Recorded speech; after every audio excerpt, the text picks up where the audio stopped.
Assalomu alaykum, hurmatli hamkasblar. Sizlar bilan Nero jamoasi. Bugungi videomiz ikkinchi qism videosi hisoblanadi. Bu videolar asosan mixerli gruppalarga mo'ljallangan va mixerli gruppalarni batafsil ma'lumot berish maqsadida 4 yoki 5 qismdan faqat mixerli gruppa haqida gaplashamiz siz bilan. Kechagi videomizda biz pastdan ulanuvchi faqat cho'pli pol uchun ishlovchi mixerli gruppa haqida gaplashdik. Esingizda bo'lsa, undan tashqari qo'shimcha unga kerakli eksentriklarni ham qo'shib o'tdik. Bugungi videomizda biz xuddi shunaqa faqat встроенный termostatический klapan haqida gaplashamiz. Kechagisi esa tashqida turadigan o'zini kapillyar trubkasi bilan отдельный kolba orqali ishlaydigan mixerli gruppa gaplashganmiz. Xullas ketdi. Videoni mixerli gruppa videolarining ikkinchi qismi. Bu model Nero NR D040 hisoblanadi. Bu faqat cho'pli pol uchun pastdan ulanuvchi va termostatический klapanli встроенный hisoblanadi. Ya'ni o'zini termostatik haroratni his qilib, haroratni boshqarib, haroratga qarab sizga to'g'ri cho'pli pol uchun iliq suv beruvchi to'g'ri yechimlardan bittasi hisoblanadi va juda oddiy ishlangan. Kelaylik shu haqida batafsil video qilaylik. Hammasini yig'ib qo'ydik. Bu kollektorimizning kodi Nero NR040 bo'ladi. Misolan, biz italyanskiy kollektorga ulab yig'ib qo'ydik. Bularning afzallik taraflarini aytib o'taman. Bu mixerli gruppamizda o'zida встроенный termostatический klapani bor.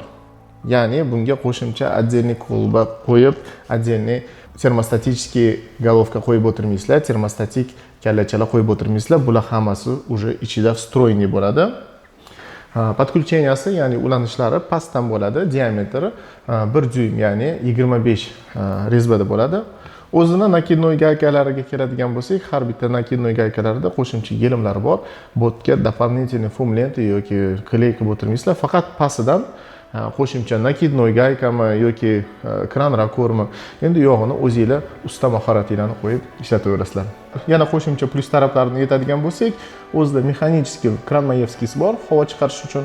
Endi biz ko'pincha kollektorlarga tak ishlatamiz havo chiqarguvchilarni va o'zini termostatik indikatori bor. Shunaqa oddiy displeyga o'xshaydi, no aslida bu haroratga qarab bu yerdagi raqamlar o'zgaraveradi. O'sha taraflarni juda zo'r ishlab qo'yilgan. Ko'pincha mixerli gruppalarga qanaqa razmerdagi nasoslar ishlatiladi?